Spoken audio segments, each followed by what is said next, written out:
The boy arrived at the old theater every afternoon after school carrying a small cloth bag and a quiet hope inside him. His name was Elias, and he was 10 years old living with his mother in a narrow apartment above a closed bakery. His father had been a stage technician before an accident took his life. And since then the theater had felt like both a memory and a mystery to Elias. He did not remember his father clearly, but he remembered the sound of music drifting through the apartment when he was very young, and that sound never left him. The theater stood in the center of the city, worn by time, but still proud. Its red curtains were faded, and the wooden floors creaked with every step. Elias never entered the main hall at first. He sat near the side door doing his homework. And listening to rehearsals through the walls, he learned the language of music. By listening, he memorized melodies and rhythms. Without knowing their names, his fingers tapped softly on his knees, moving, as if they already knew where to go. Inside the theater, the manager ran everything with strict order. His name was Victor, and he had managed performances for decades. He valued discipline and experience above all else. He believed talent was shaped only through training, and that surprises belonged to amateurs. Victor had seen many hopeful performers come and go, and he trusted his judgment completely. He laughed easily when people made unrealistic claims, because he believed reality always corrected such dreams. One afternoon during a rehearsal break, Elias wandered closer to the main hall. The grand piano sat alone on the stage, its surface polished, but rarely played. The pianist had left early that day, and the hall was mostly empty. Victor stood nearby reviewing schedules with two staff members. Elias watched the piano quietly, his heart beating faster with each step closer. Victor noticed the boy standing near the stage and asked what he was doing there. Elias answered politely, saying his father used to work there. Victor softened briefly, then asked if the boy needed something. Elias hesitated, then pointed to the piano and said he could play. Victor smiled in disbelief and laughed lightly, thinking the boy was joking. He said if there was a boy who could play that piano, he would pay twice for the show. His words were casual and careless, meant only to end the conversation. Elias did not smile back. He did not argue either. He simply asked if he could try. Victor shrugged, amused, and waved his hand, allowing it for a moment of entertainment. The staff members watched with mild curiosity, expecting a few random notes and laughter to follow. Elias climbed onto the bench, his feet barely touching the floor. He placed his hands on the keys and closed his eyes, not out of fear but focus. The first notes filled the hall softly, then grew stronger. Each sound carried intention and emotion. The melody was simple, but honest, shaped by memory and longing. Victor stopped smiling. The staff members exchanged looks. The music did not sound like a child guessing. It sounded like someone telling a story that had lived inside him for years. Elias played without hesitation. His fingers moved confidently, finding patterns he had never been taught, but deeply understood. The empty hall amplified every note, and the silence between them. Victor felt his chest tighten as the sound echoed around him. He realized he had not heard the piano speak like that in years. When the final note faded, Elias opened his eyes and looked at Victor without expectation. The room remained still. Victor struggled to find words. He felt embarrassment, not because he had laughed, but because he had been wrong. He saw in the boy not just talent, but truth, something untouched by ego or training. Victor cleared his throat and asked the boy where he learned to play. Elias said he learned by listening. Victor nodded slowly, understanding that something unexpected had entered his world. The promise he had laughed about now carried weight and meaning. The moment marked the beginning of a change none of them yet understood. If any dots or ellipses appear, rewrite the content. Without them, Victor stood still long after the boy stepped away from the piano. The sound still lived in the room, as if the walls had memorized it. He felt something unfamiliar rising inside him, not excitement, but doubt about his own certainty. For years, he had trusted rules and experience, yet a quiet child had unsettled both without trying. Elias climbed down from the bench and waited. He did not feel proud or nervous. He felt calm, the same calm he felt when listening alone behind the theater walls. Victor looked at him closely, noticing the worn shoes, the careful posture, and the steady eyes. He realized this was not a performance meant to impress. It was simply expression. The staff members broke the silence by whispering among themselves. One asked Victor if the boy had training. Victor shook his head slowly. He asked Elias to come closer and speak. Elias explained how he listened every day, how music stayed with him. Even when he slept, he spoke simply, without exaggeration. Victor listened more carefully than he had listened to anyone in a long time. Victor remembered his laughter and felt it settle heavily in his chest. He had not meant to hurt the boy, yet intention did not erase impact. He cleared his throat and spoke more gently, asking Elias if his mother knew where he was. Elias nodded and said she worked nearby and trusted him. Victor asked if she could come to the theater later that day. Elias agreed without hesitation. When Elias left, Victor returned to his office but could not focus on schedules or calls. The music kept interrupting his thoughts. He realized he had spent years protecting the theater from risk, yet risk was where truth sometimes lived. He wondered how many voices he had dismissed without listening. That evening, Elias returned with his mother Sophia. She was cautious and tired from work, yet polite. Victor greeted her with respect and explained what had happened. Sophia listened quietly, holding Elias close. She said her son had never had lessons and that money was always tight. Victor nodded and said he was not making promises, only asking permission to understand Elias better. They sat together in the empty hall as the lights dimmed. Victor asked Elias to play again, not to prove anything, but to hear once more. Elias played a different melody, slower and deeper. Sophia covered her mouth as tears formed. She had heard him tap on tables at home, but never like this. She realized how much he had been holding inside. Victor felt his certainty break open. He admitted that he had laughed earlier and apologized sincerely. Elias accepted without resentment. Sophia watched this exchange and felt cautious hope. Victor explained that the theater had resources and that he wanted to offer Elias time and space to play without cost and without pressure. Sophia asked questions about safety, expectations, and purpose. Victor answered honestly, saying he did not yet know the outcome, only that something real had appeared and deserved respect. Over the next days, Elias began coming to the theater regularly. He practiced when the hall was empty, and sometimes when technicians worked nearby, they paused to listen quietly. Word spread among the crew, not as gossip, but as curiosity. Victor instructed everyone to treat Elias as a guest, not an attraction. Victor himself changed. He stopped dismissing interruptions and began asking questions. He sat in the hall during Elias' practice sessions, listening, not judging. He noticed how the boy adjusted to the room, how he responded to acoustics, how he paused when emotion surfaced. Victor realized that management had taught him control, but this required surrender. Sophia remained cautious, but grateful. She watched Elias grow more confident without becoming loud. He still helped at home, still did homework, still listened more than he spoke. The theater did not replace his life, it expanded it gently. One afternoon, Victor brought in an old pianist. He trusted not to evaluate, but to observe. The man listened quietly, then spoke with humility, saying the boy had instinct that could not be taught. Victor felt relief hearing confirmation, but also responsibility. He knew protecting this gift mattered more than showcasing it. Elias continued playing without knowing what the future held. He did not think about payment or promises. He played because it felt honest. Victor watched him and understood that the real change had already happened. His laughter had been replaced by listening, and that shift would shape everything that followed. If any dots or ellipses appear, rewrite the content. Without them, Elias began to feel the theater as a second home, though nothing about his life outside it changed suddenly.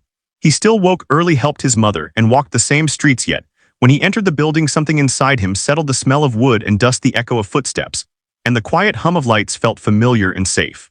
Victor watched this closely. He noticed how Elias never rushed to the piano and never treated it like a prize. He touched it with care and waited until the room felt ready before playing. Victor realized this patience was rare even among professionals. It challenged his belief that discipline came only from rules.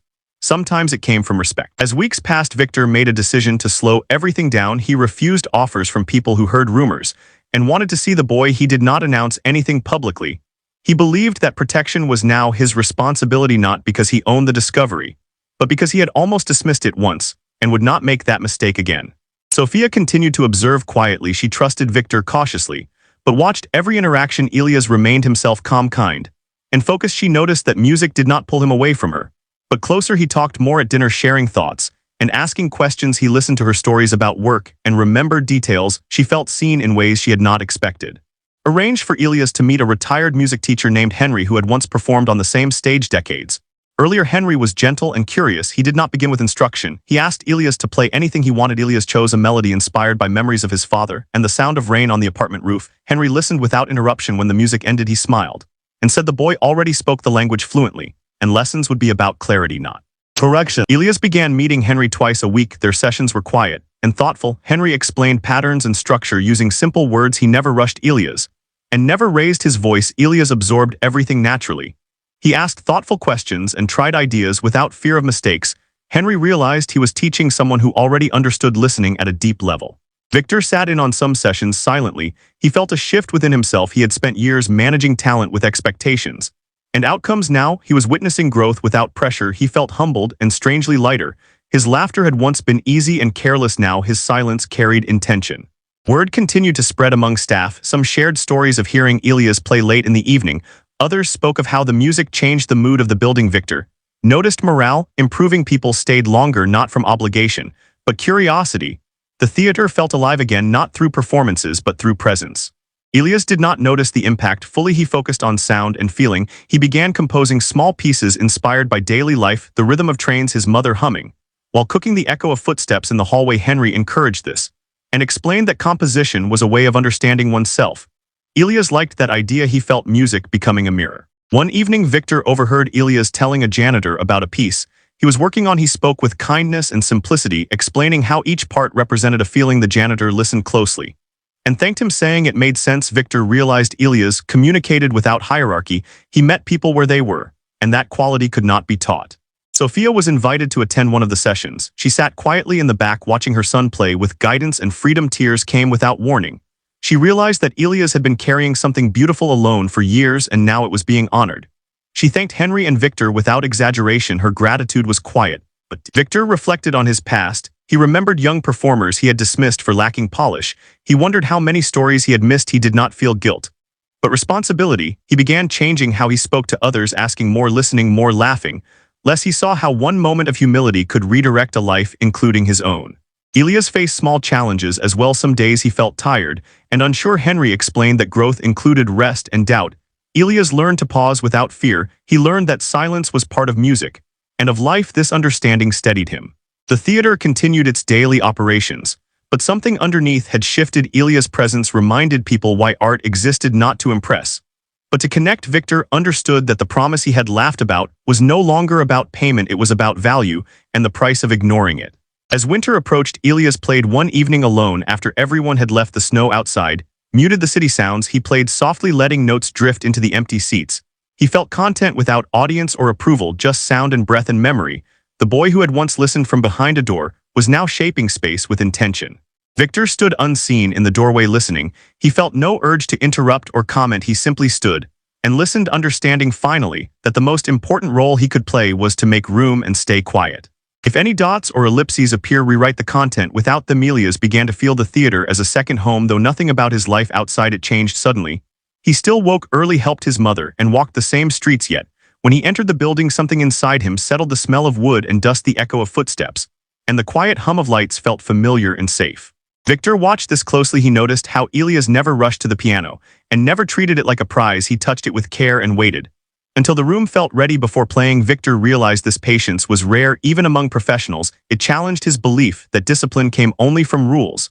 Sometimes it came from respect. As weeks passed, Victor made a decision to slow everything down. He refused offers from people who heard rumors and wanted to see the boy. He did not announce anything publicly. He believed that protection was now his responsibility, not because he owned the discovery, but because he had almost dismissed it once and would not make that mistake again. Sophia continued to observe quietly. She trusted Victor cautiously, but watched every interaction. Elias remained himself, calm, kind, and focused. She noticed that music did not pull him away from her, but closer. He talked more at dinner, sharing thoughts and asking questions. He listened to her stories about work and remembered details. She felt seen in ways she had not expected.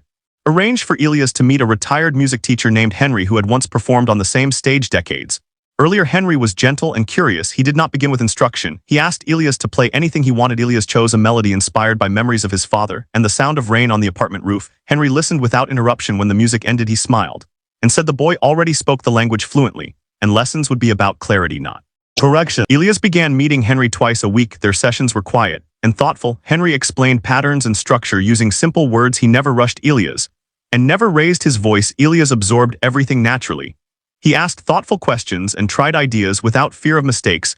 Henry realized he was teaching someone who already understood, listening at a deep level.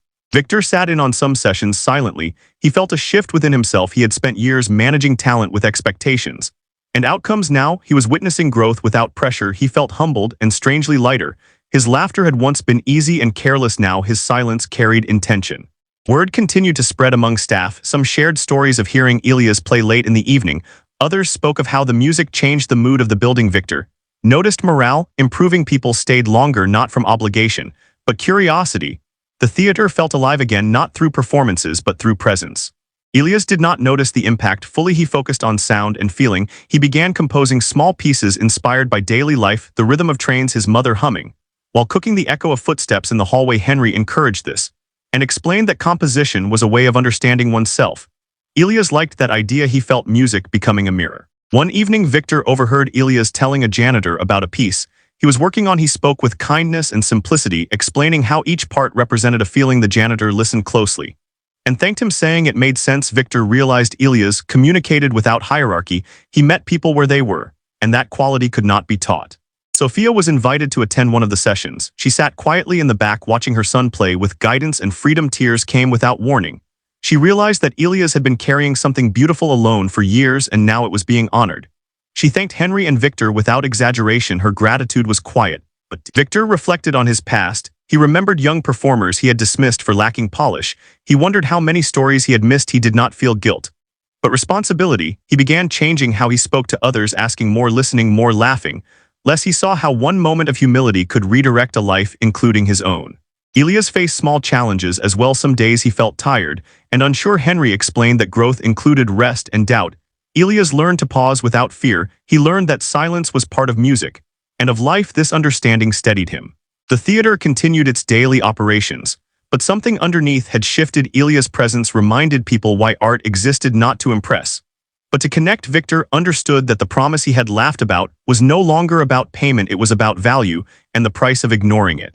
As winter approached, Elias played one evening alone after everyone had left. The snow outside muted the city sounds. He played softly, letting notes drift into the empty seats. He felt content without audience or approval, just sound and breath and memory. The boy who had once listened from behind a door was now shaping space with intention. Victor stood unseen in the doorway listening. He felt no urge to interrupt or comment. He simply stood and listened, understanding finally that the most important role he could play was to make room and stay quiet.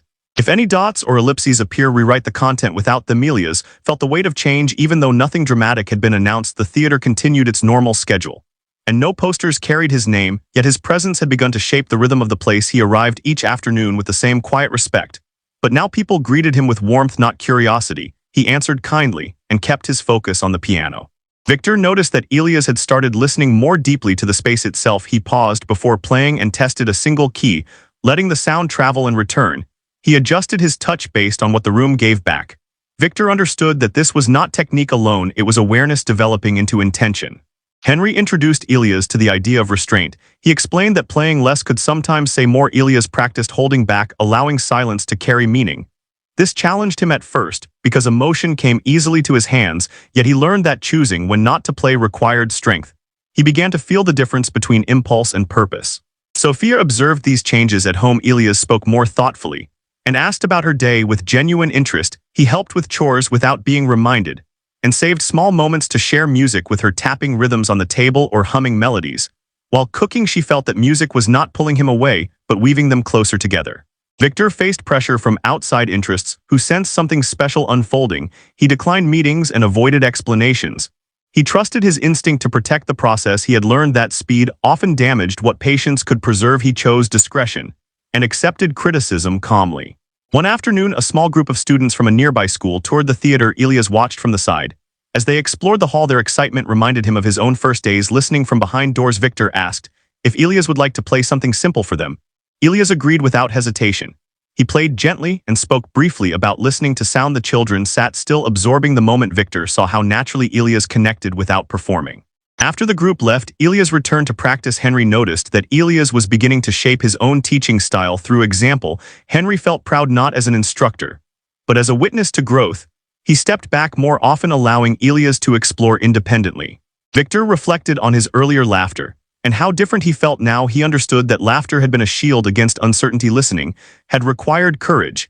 He felt grateful for the chance to change. Before it was too late, he began mentoring his staff differently, asking for input and valuing observation over assumption. As spring approached, Elias began composing a longer piece inspired by the theater itself. He captured the creak of floors, the hush before a performance, and the echo of empty seats. Henry helped him structure the work without altering its voice. Victor listened to early versions and felt the building reflected back at him in sound. Sophia attended a quiet run-through and felt overwhelmed, not by pride, but by recognition. She saw her son's inner world expressed clearly.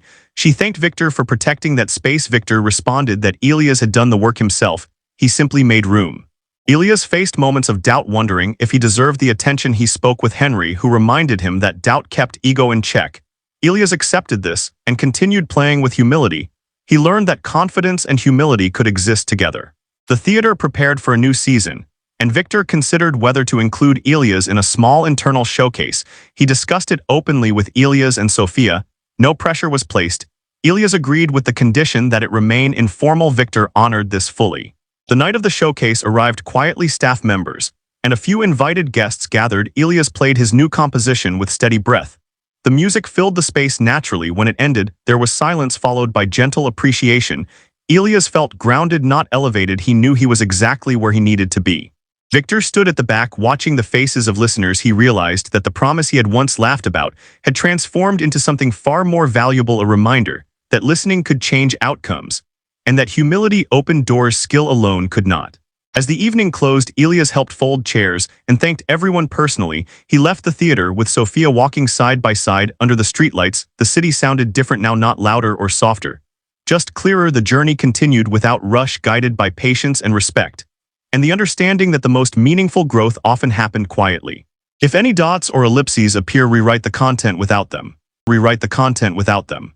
Elias entered a season where expectations began to rise quietly rather than loudly. The small internal showcase had stirred something among those who attended, and conversations started happening outside the theater walls. Victor became aware of it through careful listening rather than reports. People spoke with admiration, but also curiosity, wondering what would come next. Victor remained steady, choosing not to feed speculation. He believed the next steps should come from Elias' readiness, not outside interest. Elias felt the shift even without words. He sensed attention in the way people paused longer. When he entered a room or asked questions that reached beyond music, he responded politely, but briefly, keeping his focus inward. He spent more time walking alone after practice, letting his thoughts settle. He understood that growth required space and silence, not constant response. Henry noticed that Elias' compositions were becoming more layered, carrying complexity. Without losing clarity, Elias explored themes of waiting, belonging, and quiet strength. He wrote slowly, sometimes discarding pages without frustration. He learned that creation was not about producing more, but about listening better. Henry supported this approach, reminding him that maturity showed in patience. At home, Sophia felt both pride and concern. She saw Elias carrying himself with calm, but worried about the weight he might be holding. She spoke openly with him one evening, asking how he felt. Elias answered honestly, saying he felt steady, but careful. He said music still felt like home, and not like a task. Sophia trusted his awareness and reminded him that her support did not depend on success. That assurance grounded him deeply. Victor began receiving formal inquiries from cultural groups and donors who wanted to support Elias. Victor declined most without discussion, and responded thoughtfully to a few. He insisted on meeting in person and speaking plainly. He made it clear that Elias was not a project or an investment. He was a person in growth. Some conversations ended quickly, others shifted tone when they realized Victor would not bend. One organization proposed a small community concert series focused on accessibility rather than prestige. Victor brought the idea to Elias and Sophia. Openly, Elias listened and asked thoughtful questions about audience intention and environment. He agreed on the condition that the concerts remain free and centered on shared experience. The organization accepted, recognizing the sincerity of the request. Preparation began slowly. Elias did not rehearse for perfection. He practiced presence. Henry guided him through grounding exercises, teaching him to connect breath to movement. Elias found these practices helpful, especially when nerves surfaced. He learned that calm could be cultivated intentionally. The first community concert took place in a modest hall filled with families, elders, and children. The atmosphere was warm and informal. Elias walked on stage without introduction and began playing softly. The room settled naturally. His music carried stories without explanation, inviting listeners into shared emotion. When he finished, there was appreciation without excess. Elias felt connected rather than overwhelmed.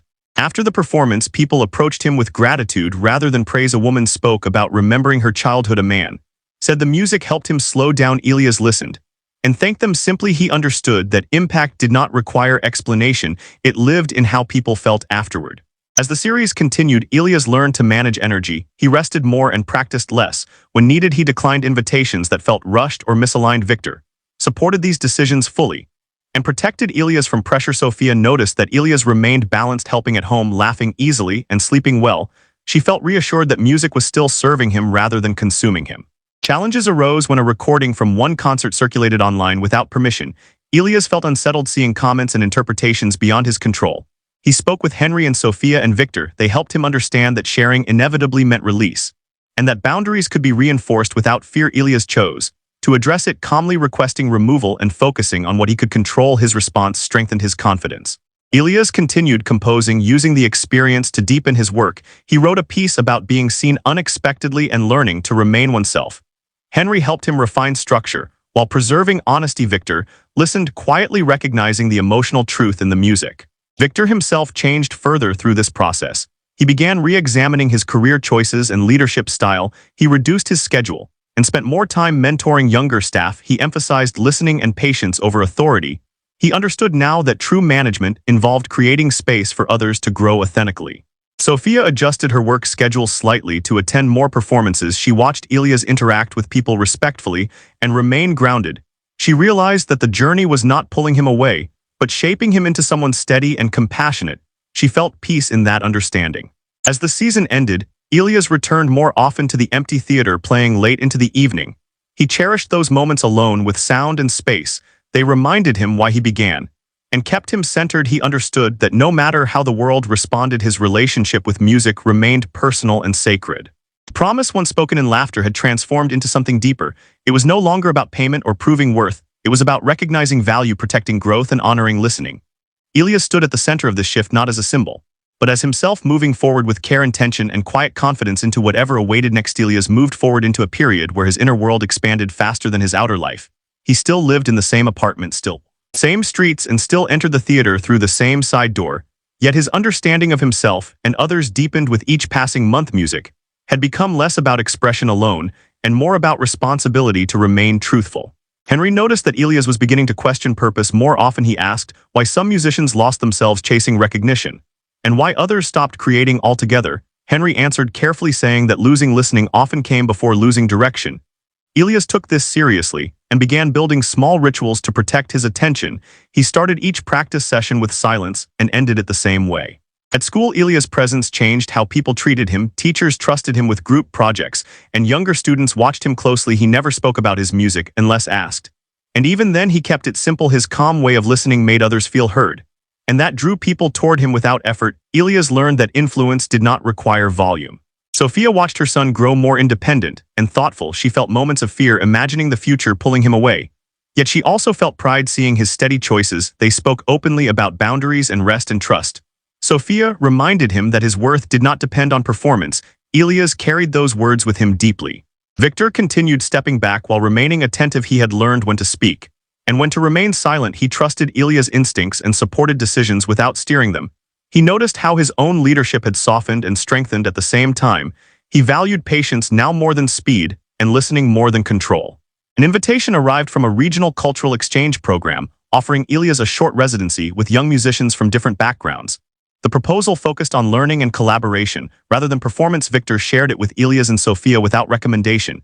Ilias felt curiosity mixed with hesitation. Leaving his familiar environment felt heavy. He took time to consider and spoke with Henry, who encouraged exploration. While staying grounded, Ilias agreed, recognizing growth sometimes required stepping into the unknown. Preparation for the residency brought reflection. Ilias revisited early compositions and remembered the boy who had listened from behind theater walls.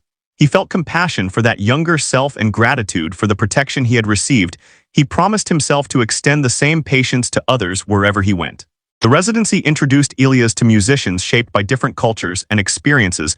Language differences faded as sound took over. Ilias listened more than he played, absorbing unfamiliar rhythms and styles. He realized how much there was to learn and felt humbled rather than diminished. This humility expanded his creativity and understanding of music as a shared human language. One evening, participants were invited to share something personal through music. Ilias chose a piece inspired by his mother and the quiet strength she carried. He played gently, allowing space for others to enter the feeling. The room grew still, and when he finished, appreciation came softly. Ilias felt connected rather than celebrated, and that felt right. Living away from home briefly taught Ilias self-reliance. He managed his schedule, emotions, and rest carefully. He wrote often to Sophia, sharing thoughts rather than updates. He learned that roots traveled with him, shaped by values, not location. When Ilias returned home, the city felt familiar yet deeper. He visited the theater late one night and sat quietly in the hall without playing. He listened to the silence and felt complete without sound. This moment confirmed that music was part of him, but not the entirety of his identity. The tension around Ilias grew again as people noticed his maturity. Some suggested formal pathways, recordings, and representation.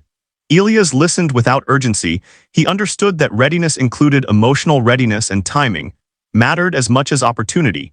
Henry supported this patience, reminding him that rushing often weakened clarity. Ilias began mentoring younger children at the theater, offering space rather than instruction. He encouraged exploration and curiosity. Watching them reminded him of his own beginnings and reinforced his purpose. He protected their freedom fiercely, remembering how easily it could be taken away. One child struggled with confidence, often stopping mid-phrase. Elias sat beside him and played softly until the boy joined again. That simple act unlocked something lasting. Elias realized guidance often meant walking alongside rather than ahead. Sophia attended a small gathering where Elias played a new composition. She watched from the back and felt tears rise, not from pride alone, but recognition of the journey. They shared a quiet look afterward, understanding everything without words. As the year drew on, Elias faced questions about his future education and direction. He felt no need to define everything, yet he trusted that clarity would come through listening and experience. Life felt like an unfolding conversation rather than a path to conquer. The laughter that once underestimated him had transformed into respect, but Elias no longer defined himself by reactions. He defined himself by alignment with honesty, patience, and care. He moved forward quietly, grounded in values shaped by listening and the understanding that growth did not need noise to be real. Elias entered his late teenage years with a calm awareness that his life was widening again, not in sudden dramatic ways, but through subtle invitations and quiet questions about who he wanted to become. Music was still present every day, yet it no longer demanded constant attention. It felt like a companion walking beside him rather than a force pulling him forward. His days settled into a careful balance: school responsibilities, community work, time at the theater, and long walks through the city all held equal importance. Elias learned that balance was not something achieved once, but something adjusted daily. He paid close attention to his energy and rested without guilt when needed. This awareness kept him steady as expectations around him slowly grew. Henry noticed that Elias was no longer asking how to improve, but why certain choices mattered more than others. Their conversations shifted toward purpose, ethics, and responsibility. Henry spoke less and listened more, recognizing that Elias was forming his own framework guided by lived experience rather than instruction. This shift marked a quiet turning point from student to emerging guide. At school, Elias became a reference point for others. Younger students sought his presence not for answers, but for reassurance. Teachers trusted him with leadership roles because he acted thoughtfully and never rushed decisions. Elias approached leadership as service, creating space for others to feel safe expressing themselves. He encouraged collaboration over competition and noticed how creativity flourished when pressure eased. Sophia observed her son with a mixture of pride and tenderness. She saw the boy who once listened behind walls, now offering listening to others. She felt less fear about the future because she recognized the strength of his inner compass. They talked openly about independence and staying connected, agreeing that distance did not weaken bonds built on trust. Victor remained in Elias' life as a quiet supporter rather than a guide. They met occasionally, sharing simple conversations about work, values, and change.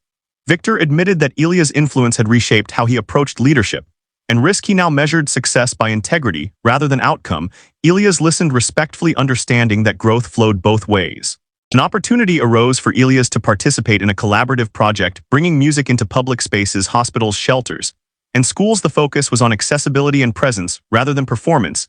Elias felt drawn to the idea because it aligned with his values. He discussed it carefully with Sophia, Henry, and Victor before agreeing. The project required commitment, but offered meaning beyond recognition. As the project began, Elias traveled within the city, carrying his music into unfamiliar environments. He adapted his playing to each space, listening before responding. He noticed how different rooms held sound differently, and how people responded not to complexity but sincerity. In hospitals, he played gently, leaving room for breath. In shelters, he played rhythms that invited grounding. In schools, he encouraged curiosity and participation. These experiences shaped Elias deeply. He witnessed resilience and vulnerability, and learned that music could meet people where words failed. He carried these encounters with care, reflecting on them through writing and composition. He understood that responsibility meant honoring stories without claiming them. Challenges continued to surface at times. Elias felt overwhelmed by the emotional weight of shared experiences. He learned to step back and rest, seeking support when needed. Sophia reminded him that caring for others required caring for himself first. This guidance helped him maintain balance without closing his heart. Henry encouraged Elias to document his journey not for publication, but for clarity. Elias began journaling regularly, capturing thoughts about listening, presence, and choice. This practice grounded him and helped him track growth without judgment. He saw patterns emerging and recognized how far he had come without feeling the need to measure it. Public attention flickered occasionally around the project. Some suggested expanding it or formalizing it. Elias resisted rushing. He believed depth mattered more than scale. He shared this perspective openly, and some understood while others moved on. Elias accepted this without frustration, recognizing that alignment filtered opportunities naturally. One afternoon, Elias returned alone to the theater, sitting in the same hall where everything had changed years earlier. He did not play immediately. He listened to the space, remembering the boy who once climbed onto the bench with quiet courage. He felt gratitude not for success, but for protection, patience, and listening that had guided him. When he did play, it was simple and unguarded. The sound filled the room. Without effort, Elias felt complete in that moment. Understanding that music did not need witnesses to be real, this realization freed him further from expectation. As Elias approached adulthood, questions about future study and long-term direction became more present. He explored options thoughtfully without urgency. He trusted that clarity would emerge through continued listening and experience, rather than pressure to decide quickly. He understood that life unfolded through relationship rather than control. The laughter that once dismissed him had long faded, replaced by respect and curiosity, yet Elias no longer defined his story by that moment. He defined it by the choices that followed, by listening when it was easier to speak, and by staying grounded when attention rose. Standing at this stage of his life, Elias felt prepared, not because he knew what would come next, but because he trusted how he would meet it. He carried music not as proof of worth, but as a way of understanding and connecting. His journey continued, shaped by humility, patience, and a commitment to remain present in a world that often rushed past listening. Elias stepped into adulthood without a clear announcement or dramatic change. The shift happened quietly through choices, habits, and the way he carried responsibility with calm awareness. He no longer felt the need to define himself through talent or recognition. Music remained present, but it no longer asked for permission or approval. It lived with him naturally as part of how he understood the world and responded to it. He chose a path that blended learning, service, and creativity. He enrolled in studies that explored human development, community work, and music together. He wanted to understand people not only through sound, but through structure, history, and care. This choice surprised some who expected a direct performance career, yet it felt deeply aligned to Elias. He trusted that staying true mattered more than appearing successful. Sophia watched her son leave home with a mixture of pride, gratitude, and quiet release. She had carried responsibility for many years, and now she saw that he carried it with steadiness and humility. Their bond remained strong through regular calls, shared meals whenever possible, and honest conversations. Distance did not weaken their connection, it refined it. Henry remained an important presence, though their relationship evolved. They spoke less frequently, but with deeper meaning. Henry no longer guided Elias' direction, he listened and reflected. When asked, Elias carried Henry lessons forward, sharing them through action rather than repetition. He understood that teaching lived most powerfully through example. Victor attended one of Elias' public talks, quietly sitting among students and community members. Elias spoke about listening as an act of respect and about music as a way to create space rather than attention. He did not mention the past moment of laughter, yet Victor felt its echo transformed into something meaningful. He understood that the real change had never been about a piano, but about humility and awareness. Elias continued playing music, but with intention. He chose spaces where sound could offer comfort, presence, or reflection. Hospitals, shelters, schools, and community halls welcomed him not as a performer, but as a participant. He adapted to each place, listening first, then responding through sound. He never played to impress, only to connect. One evening, Elias returned to the plaza where his journey had first shifted. The piano was still there, worn by time and many hands. He sat and played softly, allowing the city sounds to blend naturally. Passers-by slowed, some listened briefly, others stayed longer.